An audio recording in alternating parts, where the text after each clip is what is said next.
Good afternoon, everyone. We're going to go ahead and get started.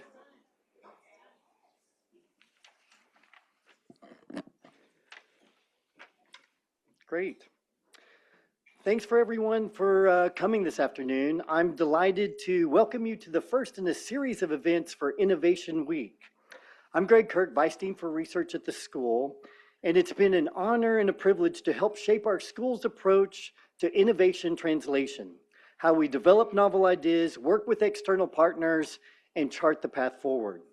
We're the #1 school of public health, as judged by our peers, and we lead in securing sponsored funding, especially from federal resources. But relatively speaking, our commercial portfolio is pretty limited. That realization several years ago drove focused reflection, the development of a school-wide strategy, and the launch of the Innovation Translation Council. Importantly, these efforts were initiated well before recent funding changes. This initiative is not just merely a reaction to recent shifts, but a sharpening of longstanding priorities in response to evolving paradigms for public health impact. Now, 1 year after our official launch of the Innovation Translation Council, I want to offer some thank yous. First, to Sarah Tabinski and Junie Burke. Sarah's actually preparing for the next event already. They're in the research office, and throughout the past year, they've worked very hard to support ITC activities, but particularly for this week's events. I want to recognize the ITC members. Can those of you in the audience raise your hand if you're a member of the ITC? Thank you for coming, and thank you for your engagement, your ideas, and your continued participation. We appreciate the guidance of the Health Advisory Board, and in particular, Dave Hickey, who's going to be on our panel. I see Carolyn Pomper. Are there other HAB members in the crowd? But we value their guidance and advice. I'm deeply grateful to Anthony Leong, who in his role as the inaugural chair of ITC, has combined deep reflection, extensive outreach and engagement. Just ask Sarah how many meetings she's had to arrange, with strategic vision. His energetic and engaged leadership is exactly what the school needs to move both ITC forward, as well as to help transform the innovation ecosystem of the school. I want to acknowledge the guidance and support of Dean Ellen McKenzie as we launch the Innovation Translation Council, and Dean Keisha Pollack-Porter for her continued and enthusiastic support of our innovation translation efforts. And with that, I'd like to ask Keisha to come up to the podium and share some opening remarks.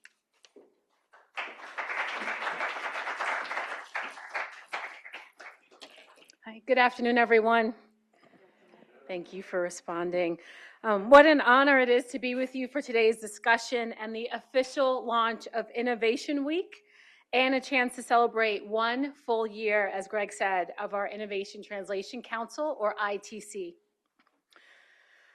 When the school created the ITC, we started with the question, how can we turn our knowledge into products and solutions that, 1, help us continue the work we're passionate about, 2, impact millions of people at a time, and 3, drive revenue that can help sustain our impact. Simple enough, right? Maybe not so simple, but this is urgent, important work that is fueling our mission to promote health around the world. The ITC helps researchers transform novel ideas and technologies into products and services that save lives, and that's what public health is all about.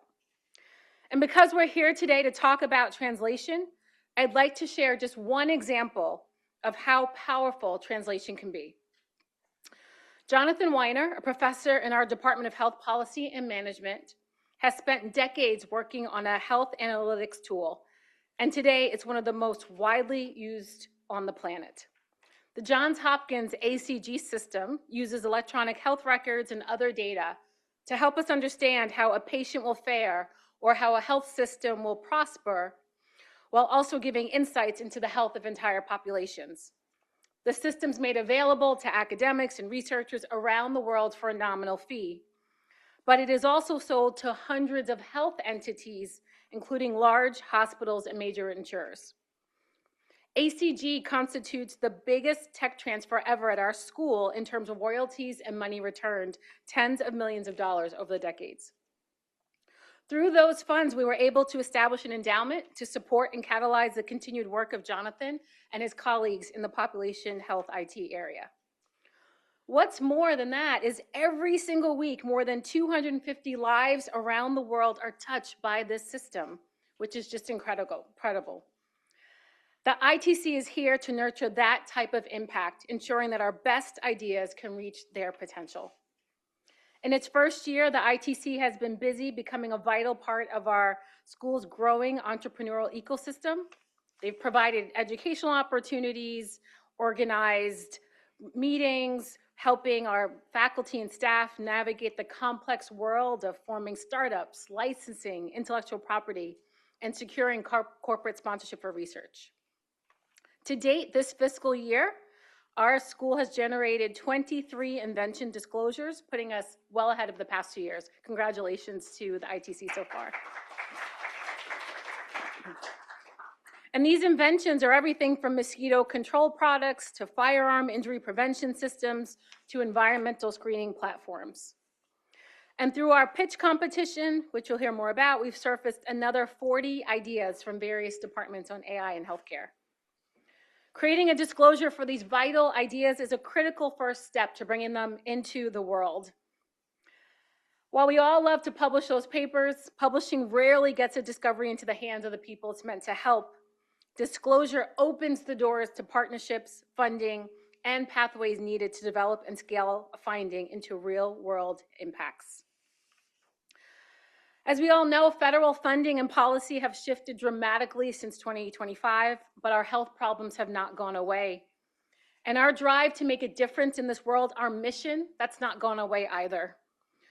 No matter what your focus, we want to ensure your very best work can drive change. And I'm confident that the ITC can help us find new paths to achieving our public health goals, even as the landscape shifts around us. I want to thank Greg and Anthony and everyone who's part of the council for your efforts to educate, to engage, and to elevate our work in translation. I'm so excited for Innovation Week and on the activities that are occurring, including an AI and healthcare pitch competition on Friday and a storytelling and open house event on Monday. These events are for everyone, and I hope to see you there. Today, I'm thrilled that we have leading experts with us to talk about designing diagnostics for real-world impact. You'll hear more about them in a moment, but David, Yuka, Alex, thank you for being here. And thank you to everyone who made time to be here to listen and learn. Together, we will continue to turn evidence into impact and discovery into sustainable real-world change. Thank you so much.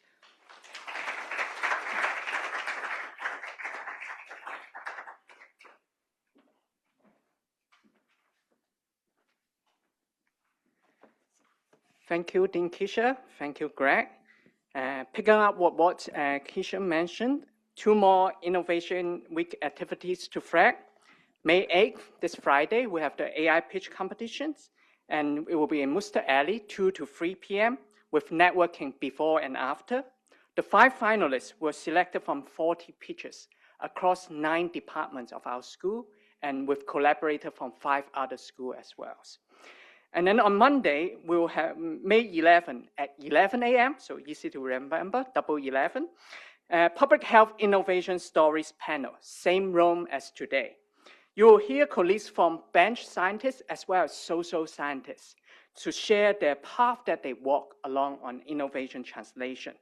And then from 12 to 2 p.m., there will be an open house for JHTV to come at the gallery outside. So we have different stations, and lunch is provided.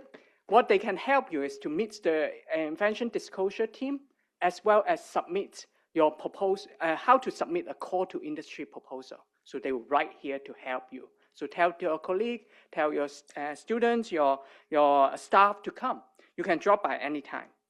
Now today I would like to invite our panelists to the stage.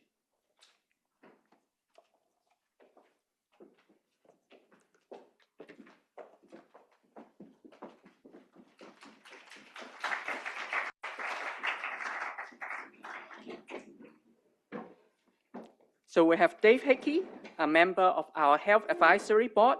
with 30 plus years in medical technology, including leading BD's life science segments.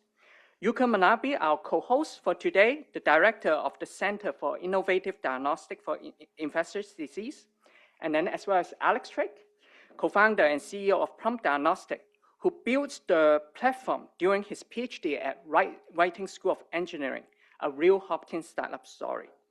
So today's panel runs in two themes with plenty room of Q&A. That's how we want to set up to have interaction with our audience.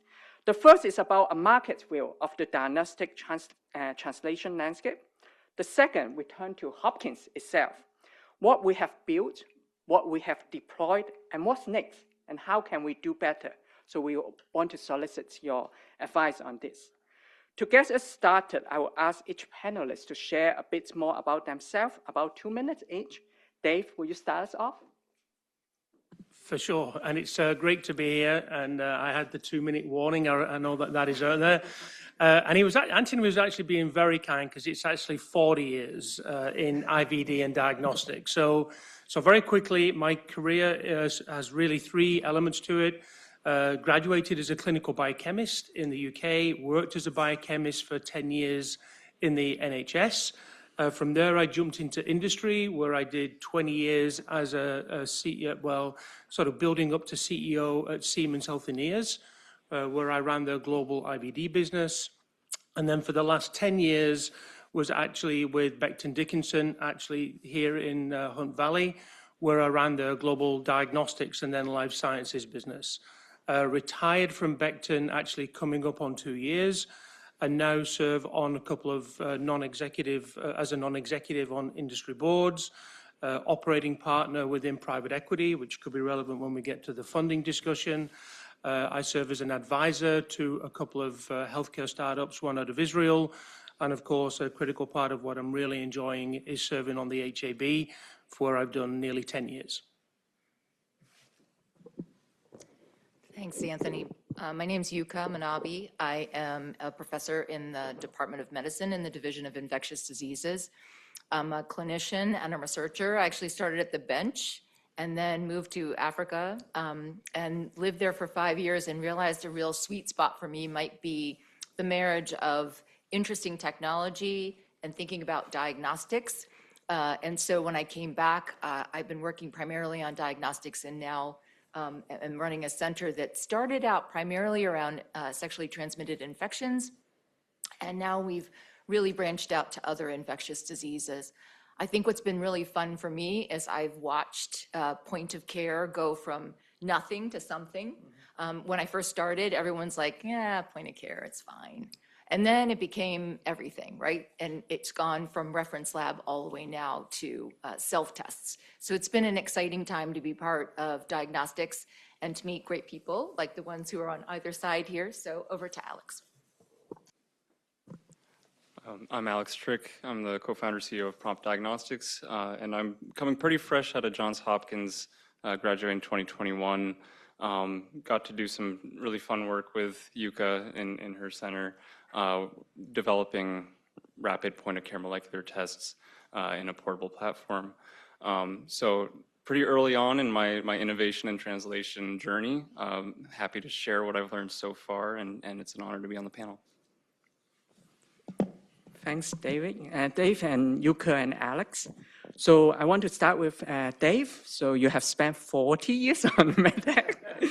And then, so in 2026, why does diagnostic matter? What are the biggest force shape where investment, regulation, and adoption are going? Yeah, so just to set a little bit of context on the role of diagnostics, and you know, it's interesting that from a commercial industrial perspective, I mean, the first sort of blood testing, so to speak, was way back in the late 1800s when, so it's not just about 2026, they've been relevant for a long time and they'll be relevant clearly for years to come. I mean, simply, and just to try and put some data around it, diagnostics saves lives. And if you think about the definition of diagnostics, you know, a lot of people will think of it as both diagnostic imaging, radiology, as well as obviously in vitro diagnostics.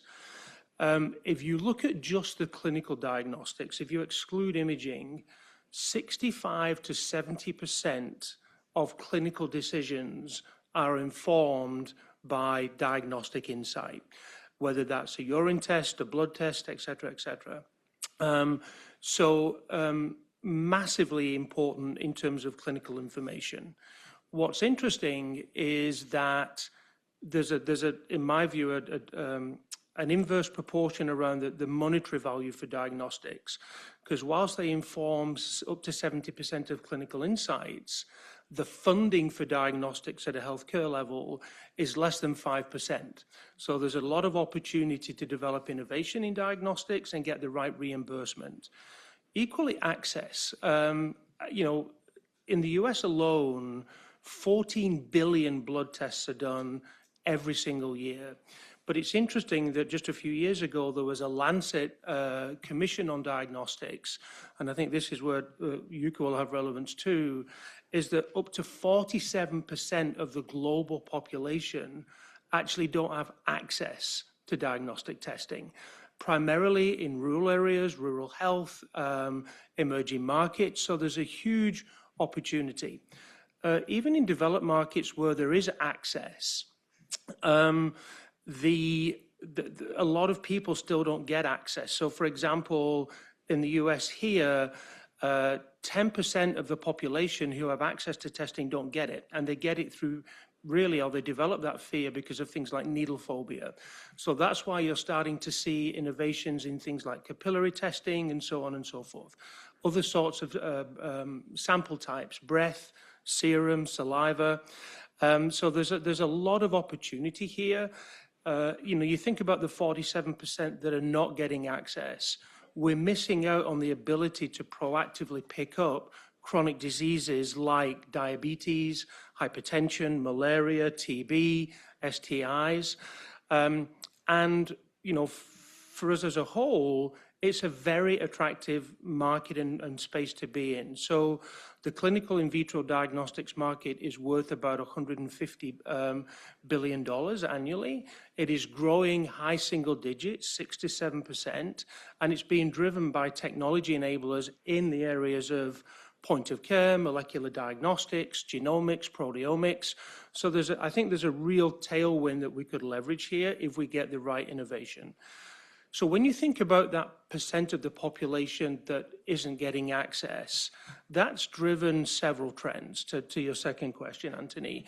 So when you look at healthcare overall, there are 3 macro trends that we believe will be very relevant by the time we get to sort of 2035 that's demanding solutions. One is the role of automation, robotics, digitization, and AI. I mentioned that I sit on a company board. One of the boards I sit on, for example, has got a fully autonomous robot to do blood draws and phlebotomy, which is now commercial in Europe and coming towards clinical trials in the US. So the role of automation, AI, digitization. That's a hard pass for me. I have had it done, and it's actually really it's a good experience. Second one is, and again, it talks to point of care, but when you think about what happened in COVID with hospitals at home, decentralization, the migration of care. So that's the second big thing that I think is a real significant opportunity, decentralization and what we call migration to new care settings. And then the third trend is around improvement in chronic disease and chronic disease outcome. Globally, chronic diseases are a significant healthcare burden, as you can imagine.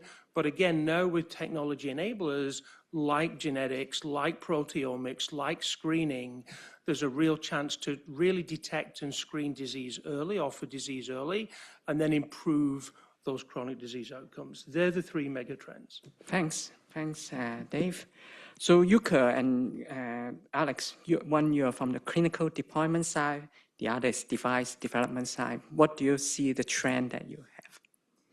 Yeah, so I think just to pick up on the access theme, really innovation without access really isn't innovation at all. So I think we need to think about how to make sure that people can have access.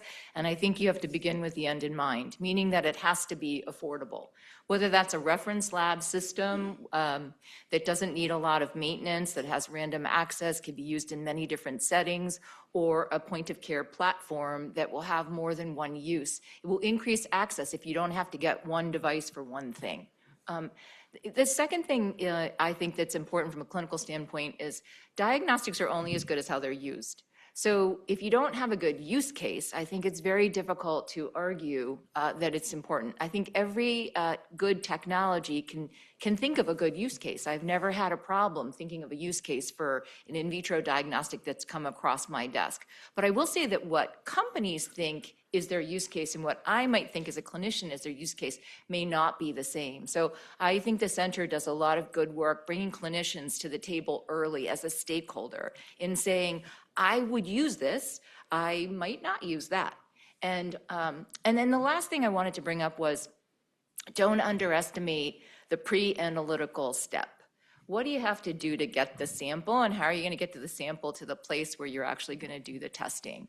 This is true in many settings, not just here, but you know, if you go to a state where the population is very dispersed and rural, or in the case of, I'm going to just bring up I Want the Kit, which is something we do for STI testing, where someone can sample at home and then pop it in the mail and get it tested. When we tried to bring that out to indigenous populations, we found some were going by mule for a long time before they got to the mailbox. And therefore, blood-based testing was no longer viable because you only had 7 days, whereas a swab for, say, an STI could go for 30 days. So this pre-analytical step, I think, is ignored a lot. And I think from a clinical standpoint, super important. Alex. So I think in terms of, we've heard a lot about access, we've heard a lot about innovation, and kind of after the pandemic, how that has kind of transformed a lot of things. And now we went from, no point of care to now all these options coming out. So I think seeing the innovation and that decentralization now coming to fruition with some products getting through FDA is very promising for new innovation. And I think coming from an early innovator perspective, where I was in the biomedical engineering department, there's not really a concept of what does the regulatory hurdle look like? What does the access look like for the user? Who's your buyer? So I think seeing these trends in where the opportunities are in a regulatory landscape, and from early innovation considering how to follow in those pathways is something that is going to be very exciting with these new AI technologies. But as good as these tools work in the lab, those considerations downstream have to be considered in terms of who is going to make these final decisions in interpreting the diagnostics. I think a lot of the AI stuff that's coming on board, you still need a clinician to make that decision in between this AI output and what actually happens to the patient. So I think what's been a lot on my mind going from this sort of technical role in grad school to something that is considering market access is this whole pathway of going from, okay, we have this cool tool, who is actually our end user, thinking about the business case, trying to bring that into development early on, and thinking through not just can we get this to work, but who are we making this work for, and how do we get it into clinics? Yeah, just to add on to that, if it's okay, Anthony, I think meaningful adoption is often decided by someone who's financially driven. So for a hospital system, the person that makes the decision about whether or not to buy Anthony's cool device is going to be a person who is kind of a bean counter and has a bottom line that they think they can defend. So it could be technologically truly innovative, it could clinically be truly useful, but it may never be adopted if it doesn't fit someone's idea of profit or the bottom line. So, yeah. So as a commercial leader, I'll just add on to that a little bit. So you're absolutely right. And the way to think about it is, and it changes by country or region, but typically in any healthcare institute that's evaluating a technology for adoption, whether it is in a central lab, whether it's decentralized, there are usually three elements that you've got to think about. And, companies develop a value proposition around three core components. What is the clinical value proposition? What is the operational benefit in terms of workflow integration? Can it change the standard of care if I adopted it? And then exactly what is the financial one? So there's a well-known model called the COF model, COF, which is clinical, operational, and financial benefit. To Yuka's point, it's very much the case in Europe, for example, where every procurement in the European countries now is done through a mandatory tender process, and 60% of that tender adjudication is financially driven. So unless you get past the financial hurdle, the technology piece can become less relevant. And again, that's when when you're doing technology adoption, if you find these clinical champions or technology champions in a lab environment, they will help you get through some of those initial financial barriers. Thanks. So as I mentioned, this theme of the session is like we want to have plenty of time of Q&A. If you have questions, you can raise your hand. Yeah, Julie will send the question, the microphone to you. Yeah. Hi, I'm Jill Marsteller. I'm from the Health Policy Management Department. And I have a question for you guys about sustainability of these new things that are developed and kind of what the impact on the planet is of new point of care testing, especially if it's a blood draw or any of these other things. How are we managing all the waste that's associated with that? And can that be part of the development process so that we're actually developing green ways to multi-use tests or devices and so on in order to protect the planet at the same time? I mean, I'll give a first stab. It's a great question, Jill. And so the answer is it's something that certainly from a commercial perspective and developers, they're very conscious of. So a quick couple of examples. So when a company is adopting a technology from academia or developing a technology organically, they always have what they call a product definition requirement, PDR. And in that now are elements of sustainability. It can be waste output, single-use, there's got to be parameters that the development team actually have to hit before that product is launched, number one. And then even for products that are already commercially on the market, there are already several initiatives in flight. So, if you think about plated media dishes for growing, of agar for growing bacteria, many programs know that once after a bacterial determination has been done, those plates go back to they're decontaminated, then they go back to recycling plants. So this is a great question, and it's well thought about. Yeah, I think there's more of a realization also in terms of adopters. So the first STI self-test is pretty large. It's like this big. It's pretty cool. Has 3 motors, it's RT-PCR in a box, but it's big. It's like the size of your phone and thicker. And so I think now I feel that people are being more environmentally conscious. There's cool reel-to-reel manufacturing. You can get things that look like just a thin piece of plastic, like something that might be the cover of your phone as opposed to, this thick thing. And then the other aspect is biosafety. So you also have to incinerate that garbage in many places, and incineration capability may be a given here, but it is not everywhere. So it's now garbage that you have to make sure that you take care of properly. So I think there's another step beyond that makes it, I think, incumbent on us to bring it up. So when we see new technologies, we're like, does it have to be that big of a piece of plastic, or could it be smaller? And could you value engineer something so you're not only putting more money into making it, you could spend less because you need less plastic, but also be good for the environment. The other thing is real estate in a side lab. If you worked in a side lab, there's not that much counter space. So if everything takes up like the size of a printer, you can't have very many. So platform potential has become more important, and people who already have what we call an install base, they already have the device there, probably have a leg up to everybody else because now you just have to buy a different cartridge. Sometimes referred to by venture capitalists as the razor blade model, right? Like you put a different.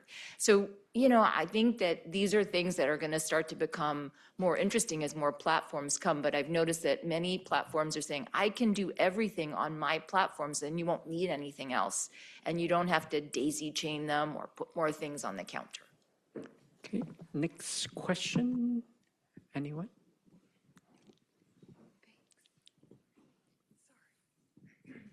I think the context in which we think about a lot of these things is grounded in central lab contexts, which I think is going to go away.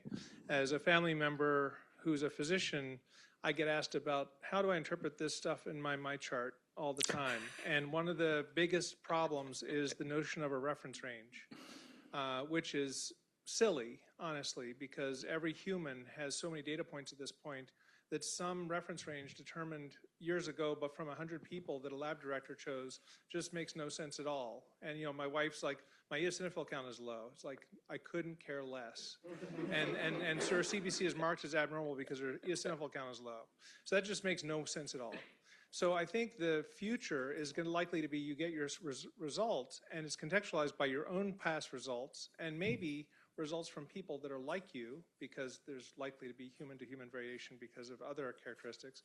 So how do vendors begin to think about this future world when people are going to probably say, you have permission to look into my past records and see my past results, contextualize this result in that context, and the AI space is going to condition a lot of this. I can take a swing at it. So I think a lot of this goes into what is the current workflow and how do we transition to something that is more decentralized. I think there's increasingly more adoption of virtual health platforms. You're seeing Amazon get into delivering pills. Even the point of care STI test that's out there has you connected to a virtual health platform. So I think there's a way to integrate, if we're doing this decentralized testing, more interpretation, more doctors involved still in a virtual health manner. And I think that will also incentivize adoption where people have that care. I've seen my family try to take COVID tests and have no idea how to do the swab and interpret things. So I think there's always going to be space for the physician and the clinician in the process. And I think as people develop these tools, thinking about that workflow of not only are we generating a result, but how is that interpreted and how is that connected to care?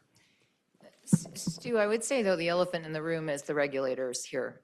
So there are regulations that make it that you have to validate every test, even if it has an FDA clearance or approval. When you bring it in, you have to do a certain number of positives and negatives to know that it works. And so part of this has to do with quality control and quality assurance. And I've heard a lot of people say about point of care STI tests, particularly laboratorians, how do you know that it's still working correctly? Because you don't do the controls the way you're supposed to, and they don't like that. So you're somewhat teaching some people out of a job. That might be part of it, but they do have a point, which is that do people run daily controls when they're doing point of care testing?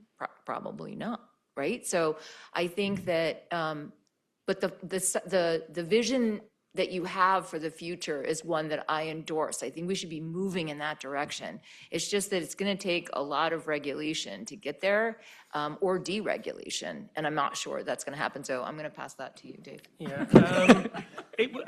So just to back up, first of all, on your reference range comment, I absolutely agree. Apart from maybe certain tests or analytes where there's clear ethnicity, sort of reference ranges, I would challenge a little bit that the central lab is going to go away. It isn't.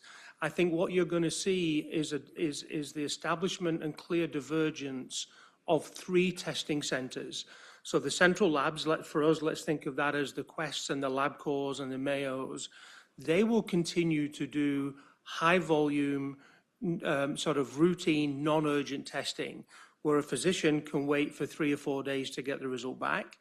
Then you will still have what I would call these acute facilities, typically in hospitals, where I need to get a result back within 2 to 3 hours. So I'm thinking benchtop testing. And then this migration to point of care, which is the piece that is absolutely set to grow. To your comment, Yuka, and direct to consumer will happen, but I think that's the piece where you still have to, certainly in the US, it will become more regulated. Already the FDA has given very clear guidance for even a simple lateral flow test. versus a molecular test, and it's lateral flow that's likely to be DTC, you have now got to hit a sensitivity of 95%. That's tough from a development perspective on lateral flow.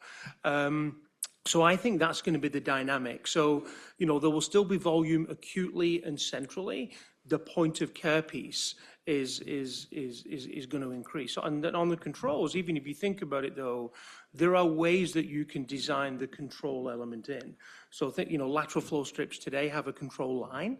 A lot of the simple point of care molecular devices have a control built in. So it is being thought about, but unless you can prove that it's safe and effective, the device will not get approved. I want to kind of ask a follow-up question. You mentioned about like rural health setting.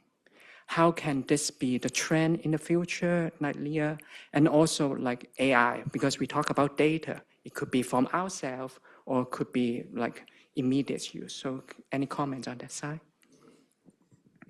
Yeah, I mean, I think that you can do kind of mail-in self-collection for some things, but I also think that people are going to want to know the answer themselves. I think that patients do the right thing. And a lot of people think they don't do the right thing. And public health people don't like it because their denominator, epidemiologists love denominators, but your denominator is going to get screwed up by self-testing, right? Because you're not going to know how many people tested. You might find out how many were positive. But I've done this before. If I asked all of you, I tell you you have gonorrhea, or you do a test and you find out you have gonorrhea, are you going to go get treated? It's curable. Yeah, you're going to go get treated. You're not going to walk around with gonorrhea because that's not what people do. So to think that people won't take actionable information and do something good with it, I think is incorrect. So I believe in the consumer. The pregnancy test used to be a thing that you could only get in a doctor's office. Now you can just freely go get one, find out if you're pregnant, and then go seek care. And if you don't seek care, that's on you, right? You have to, I think we have to trust the consumer here. As long as it's safe, there's nothing in it that if I drink it, I die, right? Like, so you can't have a buffer that's not good. So there's a lot more sort of safety controls that you definitely should get through, but I believe in the consumer. A slightly different angle. So if I think about the point of care, and I'll come on to your AI piece and what Yuka was talking about, if you really think DTC with point of care, and there are increasing number of tests there, you think of hemoglobin A1C for diabetes, you think allergy, you think cholesterol, you think pregnancy. There could be more people, and beyond COVID, people have talked about whatever could get a flu A, flu B, and so on. I will tell you, for the commercial companies, as they went through COVID, dealing with the Amazons of the world and the retail pharmacies is a very different model that at least industry needs to get its head around in terms of how it would play and optimize itself in that. Is there something special in the rural setting? Well, but to me, if I think about the rural piece, I'm fully aligned to what Yuka was saying. It's really how do you take some of the technology that's available today and just decentralize it. And it may not be that the testing is done there. You know, Yuka gave an example about the mules and so on. I was in Bogota recently, there's a superb women's health clinic called Profamia. You know, they're actually using drones to send swabs into the Amazonian rainforest, where patients self-collect, send the swab back, and then the analysis is done in a central lab. Yeah. So I think there's a lot of different models. The one thing I would say on AI is still going to be in more mature settings for now. There is definitely a transition to diagnostics and innovation where AI and multiplex multi-markers are being used to infer a likely diagnosis or a risk of diagnosis. But I don't think that's ready for truly decentralized POC yet. Yeah. Great. There's also a really beautiful program in Peru where they have a riverboat that goes up the river and goes to communities. Same thing happens in the Amazon, where you can go up the river and all these diagnostics are on board. And so people can find out a lot when the boat comes by. So I think you can bring this kind of thing to the people, and people can perform that. But that is true, but at the same time, going back to the original question, who is going to pay for it? Yeah. Right? So there's also kind of feel technology, sorry for but the how to make it pharmacists. sustainable is some question that I think. I'm not sure how much more the pharmacists can do. Like the pharmacist in my town, 2 o'clock to 2:30 is their stop time. I mean, that window comes slamming down at 2:30. Like you're not going to get through that. I think they're already being asked to do a lot. Are they really going to be able to do testing also? I don't know. Let me move to the second theme and then get Alex and Yuka more talking about Hopkins. How about we work in here? So what works here and what kind of things that, I'm hoping to be a little bit better, so want to get your take on it. Alex first, maybe? Yeah, I can start. So at least from the transition from like an academic lab into how do we raise money for a company, I think there are some steps that are kind of directly translatable where, you spend this time writing grants, you spend this time creating all of this really good data, and there are mechanisms that can fund that and create, translational funding towards an actual venture. So we leverage the SBIR program, we leverage the TEDCO funding in Maryland. But really the strength here is the people, the patient population, the access to the clinic, getting access to be able to produce that data that is so rare and so difficult to get otherwise, to create this baseline of data and support that you can then take and get funding to then go towards more commercial rather than research ventures. Yuka? Yeah, there's a lot of things that people don't know. Like if you publish it, it's out in the public domain and you can't protect it anymore.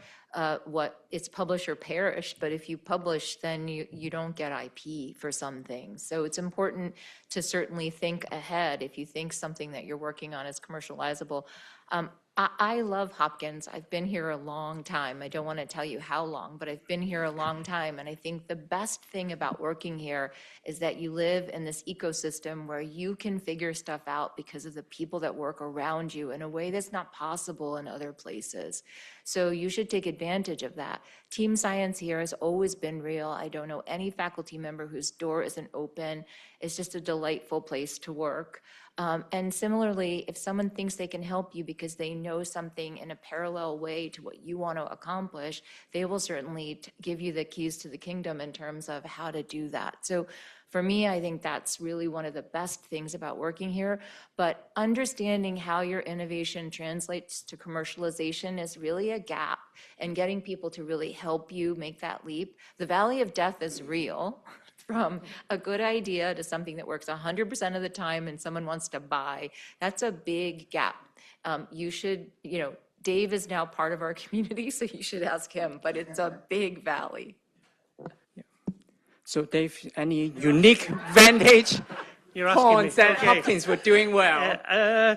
So I think doing or not doing well. So first of all, I think, and several, like Keisha and others and Greg said at the beginning, the fact that you have both the university and this school have got a #1 brand reputation should be an attraction in itself. And we'll talk a little bit about, I think, how that gets leveraged. I know the school is doing meaningful research. I've been fortunate enough to attend 2 of the colloquium with the B&B department. And you can see the meaningful research that's going on. And you sense there's, yes, it's early, but there's a potential diagnostic here. There's a potential therapeutic here, and you've got to put those things behind. It's interesting. If you'd have asked me this question a year ago, I would have said the school needs an innovation translation council, and it needs corporate relations. So actually, the fact that with the body that's been formed here. And then also with the appointment 7 or 8 months ago, I think through the HAB of Suga Smith, that's a really good baseline to accelerate this innovation engine now. There are pockets of already good clinical collaboration and so on and so forth. So let's now assume you've got that platform, and what do we now need to do better? I would think it's around, definitely on the corporate side, the commercialization. It's being very specific and deliberate about corporate engagement, company engagement on a global basis. it's about thinking about the research that is going to be relevant, and how you think about speed. I often think about it as sort of incidental versus intentional research. There's research for research's sake around thesis, but also, companies, for example, look out 10 years hence and say, what does the healthcare sector look like 10 years from now? Because if you think about it, if they start a development program now, and then it's 3 or 4 years to develop an assay or a platform, then it's got to go through approval, it's got to be state of the art 7, 8 years from now. So how you think about that is going to be really important. And then finally, I think as an overall framework, to me, now that you've got the momentum, it's how do we scale it? And how do we apply speed? Coincidentally, I was at a life science conference this weekend, and Antin and I have often talked about benchmark. There were 3 university schools that were there that all presented on proteomics. So Stanford have just spun out a company called Pumpkin Seed. University of Columbia, British Columbia in Vancouver, have just stood up a genomics site.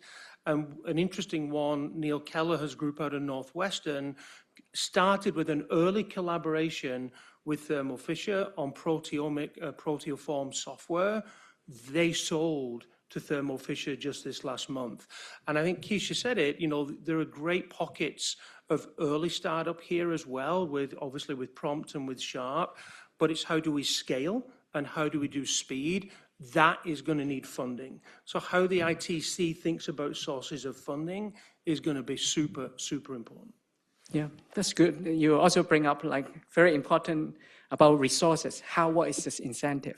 And you mentioned about Stanford. I remember one of our PCOR, Yuka, you mentioned there is a different incentive for Stanford versus in Hopkins. Can you elaborate a little bit? And then I welcome question afterwards from the audience. So prepare.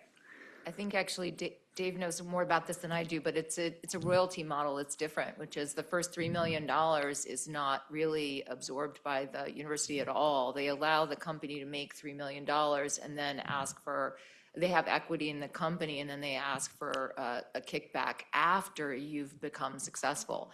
Instead of asking for the money up front, they allow you to have a longer runway by allowing you to use the money that you get as Series A funding or whatever investor funding. You have more time to make more money so that you mature. And the reality is it's very difficult to get eaten by a large company until you are something.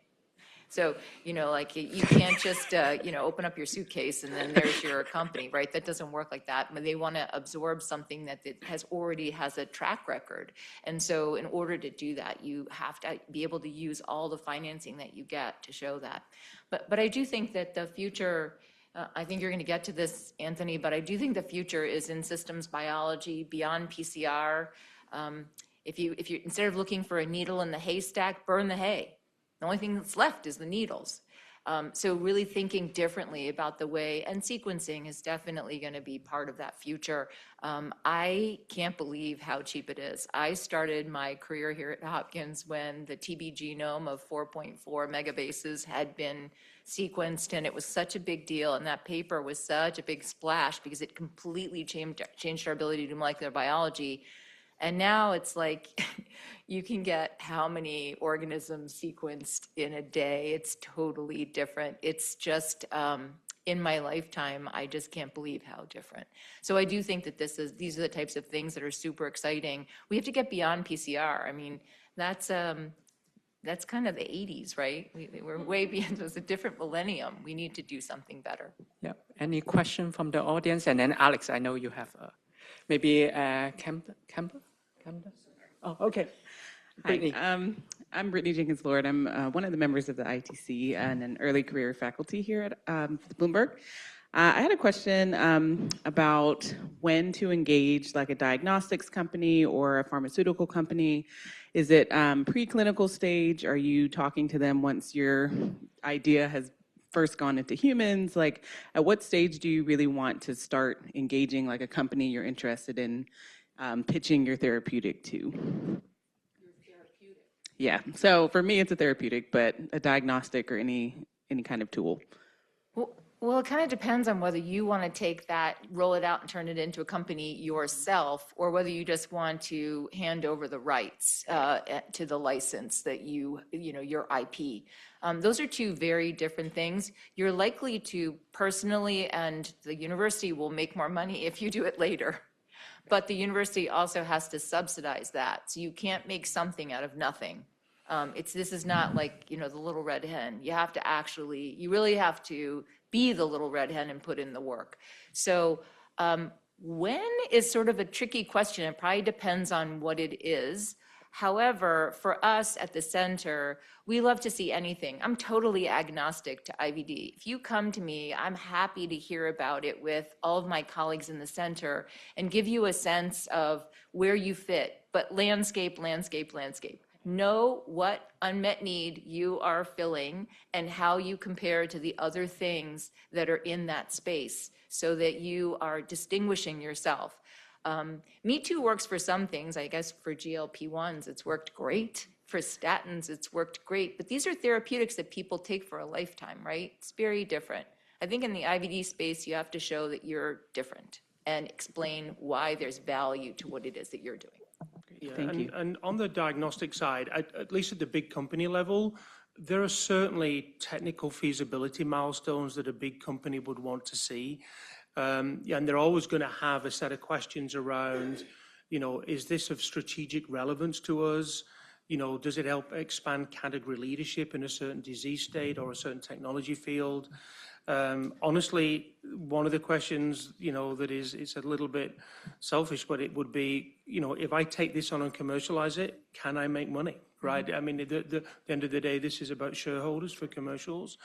But I also think the way to find out who could be the relevant companies and or who could be the relevant private equity partners for funding, VC companies.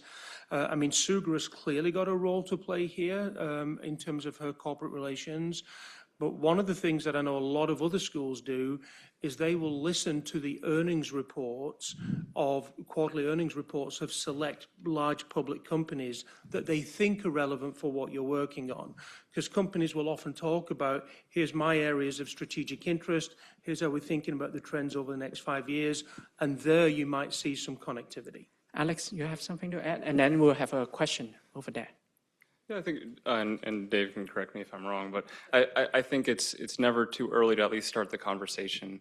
I think you don't want to go to them once you're ready to sell, because it may be completely orthogonal to what their long-term strategy is. So having kind of a just, where are you seeing things going, as Dave mentioned, creating those partnerships early on and potentially creating a funding partner that can help develop as well. Hi, my name is Kadamb. You were talking about how typical development and approval life cycles can be anywhere between 4 to 7 years.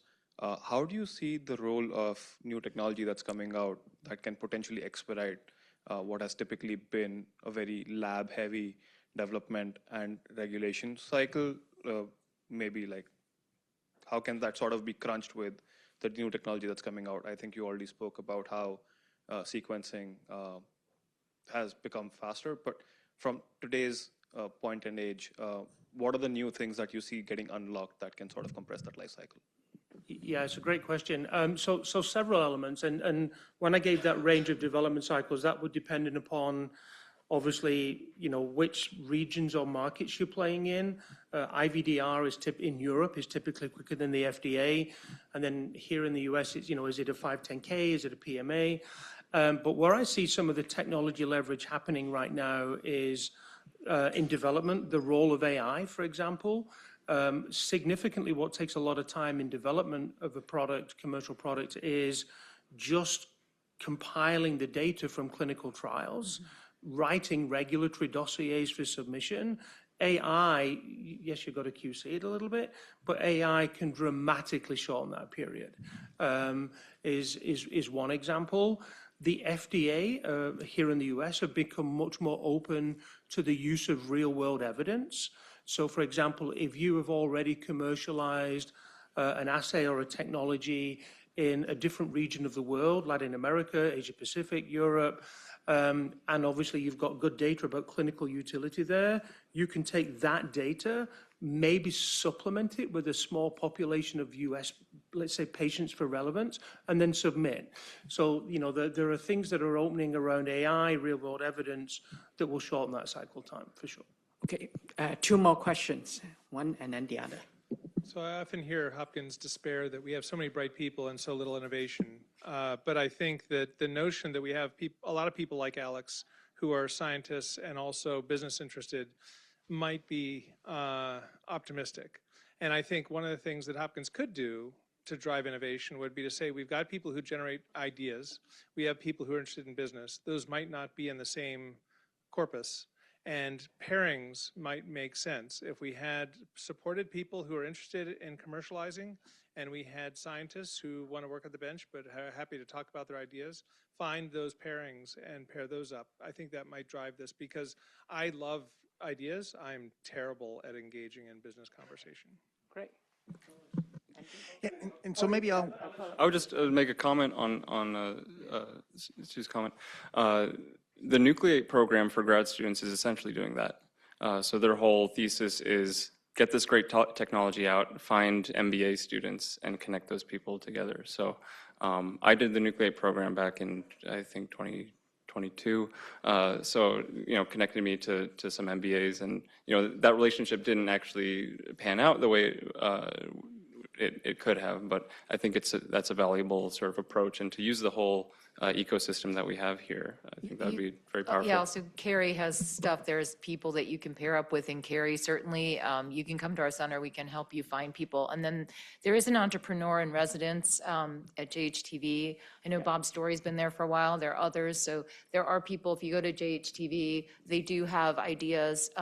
They may not totally be in your space, though, so you might have to make sure that they know your area. But I think that there are some resources. There could be more. I think that's an area, I'm looking at Keisha, but I do think this is an area that you could certainly develop. I like the twinning concept very much. One quick question, one quick answer. Yeah, and well, so maybe I'll also, so Andy Pecos from microbiology here at Bloomberg School of Public Health. Maybe a different perspective that I have to this relationship is sort of ways that the faculty and our research can add value to the addition to the technologies that are already out there. And again, I'm thinking very clearly about two examples. My lab knows how to grow viruses. We sent Becton Dickinson and lots of other companies lots of viruses during COVID, during the variant times, to test things. But also with Yuka, we had some fantastic papers where we took these point of care tests and showed that while everybody complained that point of care tests were less sensitive than a PCR test, they actually work really well to detect infectious virus, which would tell you if you're actually capable of spreading the virus at that point in time. So maybe they weren't the perfect 95% yes/no diagnostic, but they gave extra information that I hope, you know, inform public health approaches to that. And I think that's another different area that I think involves a different kind of approach to companies and to technologies that maybe involves a different type of interaction than some of the development things that we're talking about. So I'd just be curious about ideas about how to maybe facilitate those kind of interactions. Well, first of all, I want to thank you for your partnership, Andy. You were amazing during the Rapid Acceleration of Diagnostics program. You basically never said no. You also came into work every single day, and I'm pretty sure you didn't learn how to make sourdough bread. So I'm just, you were fantastic. And I think that your infectious virus model was very interesting when we looked at lateral flows.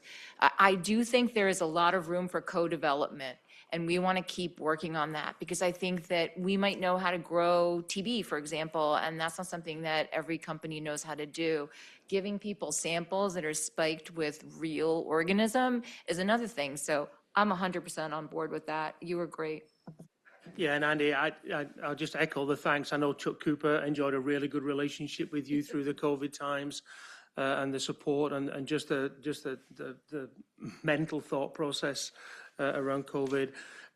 I wish we had longer than an hour. There's so many answers to this. I mean, I think, you know, you talked about sending viruses. Greg and I have this conversation over a cocktail a lot. Like access to sample banks and stuff is a key one. There are universities and schools that do it so well. UCLA being a benchmark, for example, you know, where you get really well clinically characterized samples. I know this school has that capability, or the university has this capability. No one knows about it. So I think part of Suga's role here is how do you get the word out? I think what are the new insights into what are the new and emerging disease states where collaborative clinical research, clinical trials, or early evaluations could be relevant. If I look at the space of what's gaining momentum right now, biomarker sort of development in neurodegenerative disease, Parkinson's, Alzheimer's, traumatic brain injury is crying out for the world of diagnostics. Companies don't know where to start there really. So if some of that work is going on, and then for where there is utility on molecules, how do we think about expanding the application of just clinical utility? Often something is done for the quantitative determination of, or the qualitative screening of, but what if you could get more clinical application and deepen the clinical utility out of a set of biomarkers? Okay, one more before we wrap. Can I ask a quick question? So, Dave, could you see an equity model where someone has a cool technology, you see a use case for it that they're not working on, you work on it, put your own money towards it, and then develop equity for that product? Yeah, absolutely. Do you think companies would go for that? Yeah, I think, what I would say, so yes, because what I would say is, and honestly, this just becomes how pragmatic is the business development negotiation, right? Because if a company feels that something is going to be of strategic relevance and of high clinical unmet need impact downstream, and this school or this university is working on it, priority number one is how do you create and cement those links? The business development agreement is how that gets done. And there's, to your point, Stanford have good models. What the company would often ask for maybe is right of first notification or right of first refusal from a technology transfer. But there are you've just got to get the business development guys together and say, figure it out on terms that are acceptable to both sides. So just for a quick wrap up, Dave, Yuka, Alex, 1 line each, about 30 seconds. So for the students and faculty in this room who have a diagnostic idea but haven't taken the first step, what is your one piece of advice? What should they do this week? No, Alex, you go first. So I think just start talking about the idea to people. I think that creating a culture of thinking about entrepreneurship and thinking about bringing our ideas out of the lab is something that was kind of missing. I kind of just fell into this role on accident. So I think also just getting out of the Hopkins bubble as well and talking to people in the real world, talking to people in clinics outside of academia and understanding what their workflows and what their needs are. Because sometimes the world of research and the hospital here is very different from kind of the average clinic. Yuka? Yeah, I agree with get out of your bubble. I mean, just the fact that all of you are here today to just hear what's possible. I think we have a tendency to think if we keep our head down and do our work and write grants, it's all going to go great. It does to a certain extent, but if you really want your innovation to get out there, you're going to have to meet people. So don't squander a chance. If someone gives you a chance to pitch, someone gives you a chance to meet somebody, someone gives you a chance to go to a cocktail party and find some donors, just go. The worst thing that happens is you get a glass of wine. And from my side, I would say two things. Just the school has now started with the momentum, and with the other departments of GHTV and other interdepartment sort of collaborations, the fact that there is an ITC, the fact that there is now a head of corporate relations, you're out of the starting gate, which I think is an absolutely fantastic sign. But then to those students and faculty doing the research, it's about research of future relevance and then speed and scale. And I think Keisha said it, I think it was Keisha, 23 invention disclosures at last measurement. If you'd look back over the last few years, how many IDCs went to a commercial product or at least some external connectivity? What could that 23 become if you apply the right learning and the right external outreach? Thank you, Dave, Yuka, Alex, for the conversation and for the work behind it.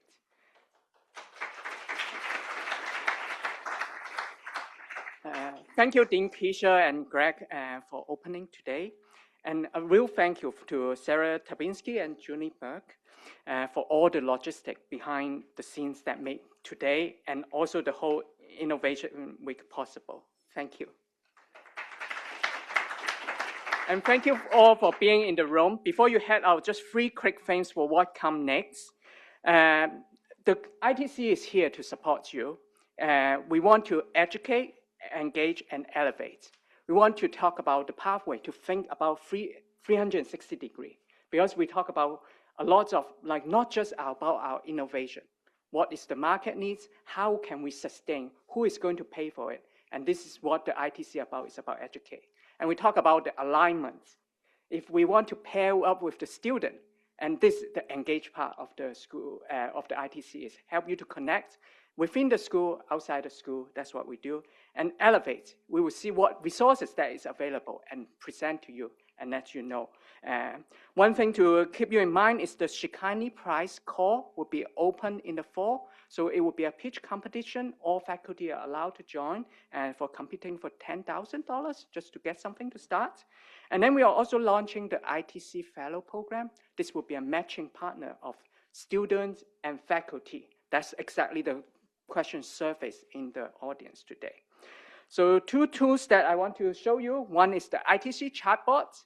So a lot of you will think like, oh, how can I navigate the JHU innovation system? So we have like download all the data from the JHTV and also our internal ITC resources.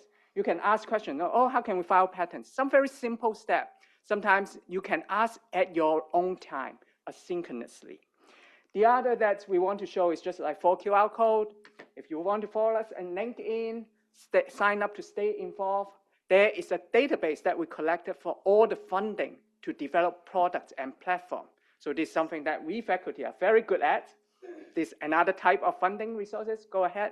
And we also have a Slack community that if you want to find a right partner, that's what we want to create in our school. So we are here to help. So scan this QR code. So thank you very much for all you guys coming. Pick the one that you feel like to engage. We're here to help. So we give you all the things that you can. So we have, for our reception attendees, you already RSVP. Sarah and Julie will walk you over to the Dean Sports Room right now. The rest of you, thank you again for joining. The conversation continue across Innovation Week. See you there.